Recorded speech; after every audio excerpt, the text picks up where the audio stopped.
नमस्कार, myself doctor K S Meena, department of chemistry, MLV government college Bhilwara. आज thermodynamics वाले chapter का आज का जो हमारा टॉपिक है वो है हेंस के नियम की उपयोगिता, application of the hence law. तो हेंस के नियम का जो मुख्य उपयोग है उष्मा परिवर्तन और उसका परिकलन, कि किसी भी रासायनिक अभिक्रिया में उष्मा परिवर्तन और परिकलन इसके द्वारा किया जा सकता है।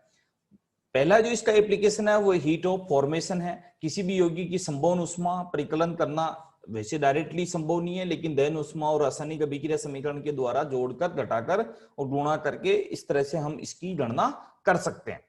तो इस तरह देखिए, पहला एग्जांपल देख रहे हैं, C plus O2 equal to CO बन रही है। उसके बाद डेल्टा H क्या होगा, उसी तरह से C plus O2 equal to CO2 बन गई। डेल्टा H की वैल्यू -393.0 किलो जूल पर मोल प्राप्त होती है। CO में फिर ऑक्सीजन जोड़ रहे हैं तो CO2 बन रही है, इस समय ये वैल्यू प्राप्त हो रही है। दोनों का डिफरेंस कर देंगे तो दोनों का डिफरेंस करने पर हमें जो वैल्यू प्राप्त होगी वो क्या प्राप्त होगी, इस CO की फॉर्मेशन की वैल्यू प्राप्त होगी। तो इस तरह से हम संपूर्ण उष्मा की गणना एक समीकरण से दूसरे समीकरण में उसकी वैल्यू को घटा करके, गुणा करके, भाग दे के प्राप्त कर सकते हैं। इसी तरह दूसरा देखिए, C plus O2 equal to CO2 delta H ये हो गया। H2 plus O2 equal to H2O की उष्मा ये हो गई CH4 प्लस O2। तो यहाँ पर CH4 की हम वैल्यू अगर कैलकुलेट करते हैं तो पहले वाला इक्वेशन हमें पता है कि जल वाले में क्या होता है, -285.8 किलो जूल होती है। उसको दो मॉलिक्यूल्स बनते हैं, इसलिए 2 से मल्टीप्लाई कर दिया। फिर H2O2 इक्वल टू H2, इसमें ये जो चेंज होता है वो -571.6 किलो जूल पर मोल होता है। इसमें -393 किलो जूल होता है। इसका देखा, इन दोनों के डेल्टा इसको डिफरेंस निकाले पर -964 किलो जूल प्राप्त होती है। इन दोनों समीकरण में आगे जाके हम घटा देंगे, घटाने के बाद में हमें मेथेन की संपूर्ण उष्मा प्राप्त होगी तो -74.5 किलो जूल पर मोल प्राप्त होगी। इसी तरह दूसरा एग्जांपल देख रहे हैं कि 25 डिग्री सेंटीग्रेड पर एथेनॉल, कार्बन और हाइड्रोजन की दहन उष्मा की गणना करते हैं, संपूर्ण उष्मा की गणना करते हैं।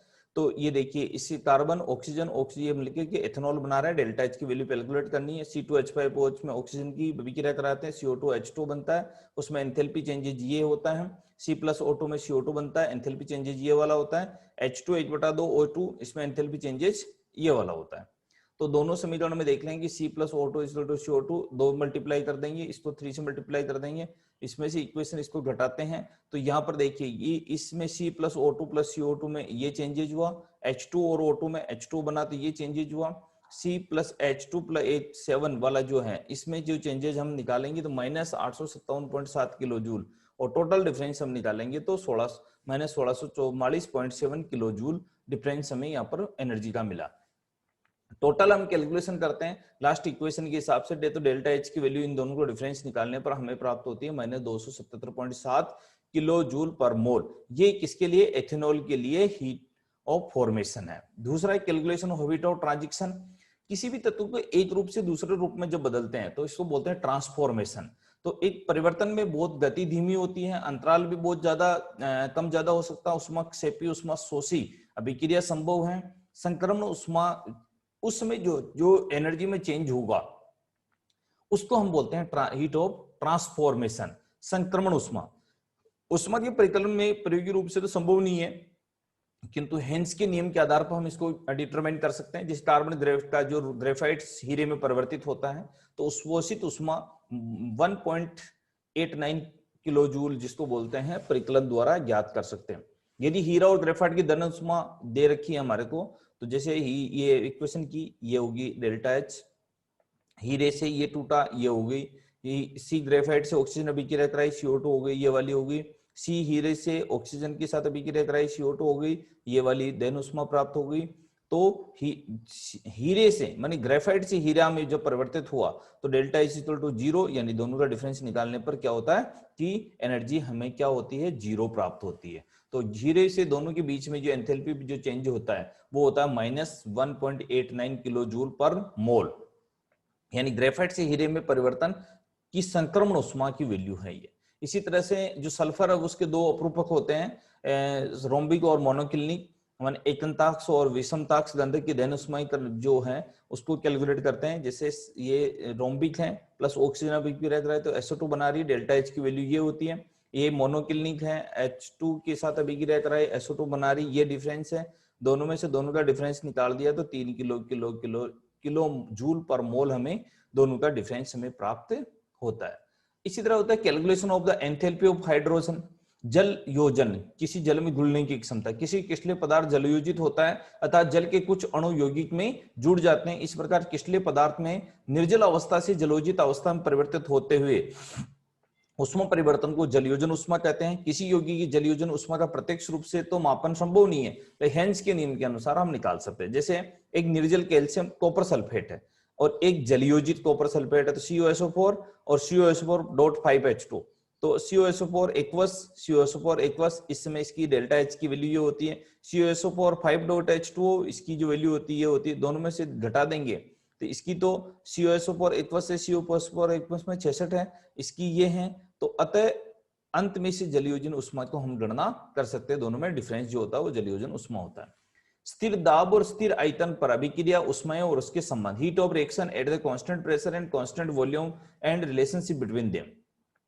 जब भी जैसे किसी भी अभिक्रिया को स्थिर दाब पर संपन्न करवाई जाती है तो उष्मागतिकी का फर्स्ट लॉ कहता है E equal to QP minus W, delta E equal to QP minus PV, E2 minus E1 प्रारंभिक एनर्जी, अंतिम energy QP minus P, V2 minus V1, E2 minus E1 equal to QP, PV2 plus PV1 अर्थात delta QP equal to H के बराबर होते हैं। Enthalpy changes इसके बराबर होता है। यदि किसी अभिकार के उत्पाद में ठोस और द्रव अवस्था में हो तो अभिक्रिया के आयतन में परिवर्तन नगण्य होता है, तो नगण्य माना जा सकता है। तो इस प्रकार हम कह सकते हैं कि delta HP equal to delta HE स्थिर दाब पर तो ये प्राप्त होती है।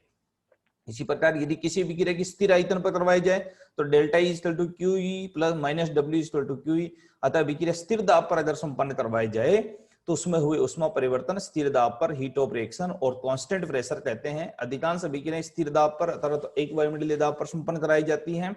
तो अभिक्रियाओं को स्थिर आयतन पर संपन्न कराने पर उष्मा परिवर्तन को स्थिर आयतन पर उष्मा परिवर्तन heat of reaction at constant pressure कहते हैं।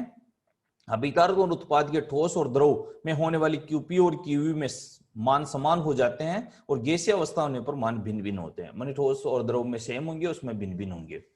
तो इसी तरह relationship between the heat of reaction एक constant pressure and constant volume, तो delta H equal to E plus PV, delta H equal to delta E equal to P delta V। किसी अभिक्रिया के लिए गैसीय अभिकारक भाग लेकर गैसीय उत्पाद बनाते हैं। दोनों ही आदर्श गैस का व्यवहार अगर यहाँ पर करते हैं तो अभिकारक के लिए क्या हो गया PV1 इक्वल टू N1RT और उत्पाद के लिए हो गया PV2 इक्वल टू N2RT। अभिकारक और उत्पाद की क्रम से V1 और मोलों की संख्या N1 है, तो delta H equal to delta E PV2 minus PV1, delta H equal to delta E plus N2RT minus N1RT, delta H equal to RT common ले लिया तो N2 माइनस N1, तो delta H equal to delta E plus delta NRT।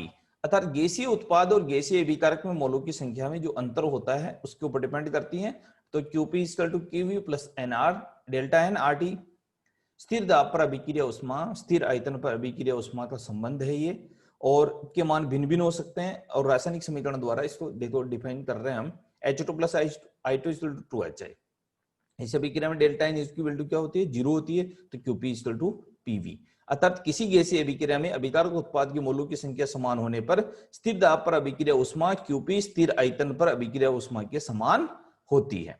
N2 plus 3H2 इसमें क्या होगा क्यों, इसमें अणु की संख्या में डिफरेंस 4 2 में बदल रहे हैं, तो QV की वैल्यू ज्यादा होगी, तो यहाँ पर QP equal to QV minus 2RT, अर्थात QP grade is greater than QV, QV is greater than QP। अर्थात किसी गैसीय अभिक्रिया में उत्पादों की मोलों की संख्या उसके अभिकारकों की मोलों की संख्या की तुलना कम होने पर स्थिर दाब पर अभिक्रिया उष्मा का मान स्थिर आयतन पर अभिक्रिया उष्मा की तुलना में कम होता है। जल को देख लीजिए, 2 अणु है जो 3 अणु में परिवर्तित हो रहे हैं, तो यानी कि उल्टा हो जाएगा जस्ट, वहां डेल्टा N की वैल्यू नेगेटिव है, डेल्टा N की वैल्यू पॉजिटिव है, अर्थात QP equal to QV plus RT, वहां पर माइनस का साइन लगाया था, या RT QP की वैल्यू ज्यादा होगी QV से। अर्थात किसी गैसीय अभिक्रिया में उत्पादों के मोलों की संख्या उसके अभिकारक के मोलों की संख्या से अधिक होने पर स्थिर दाब पर अभिक्रिया उष्मा का मान स्थिर आयतन पर अभिक्रिया उष्मा की तुलना में अधिक होता है।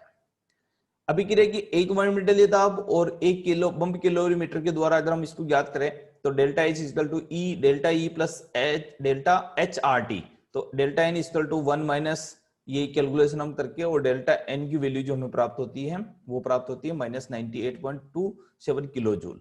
इसी तरह एथीन में 300 किलो केल्विन ताप पर एक वायुमंडलीय दाब पर दहन उष्मा है, तो उसी की कैलकुलेशन करें तो C2H4 गैस है, ऑक्सीजन गैस है, CO2 बनेगी और H2 बनेगी। इस अभिक्रिया में कितने चार में से दो अणु उसके बन रहे हैं और इधर 4 अणु, 2 -2 का डिफरेंस है। 2 का डिफरेंस के आधार पर QV की वैल्यू कैलकुलेट करके हम प्राप्त होती है -1405.31 किलो जूल। Thank you.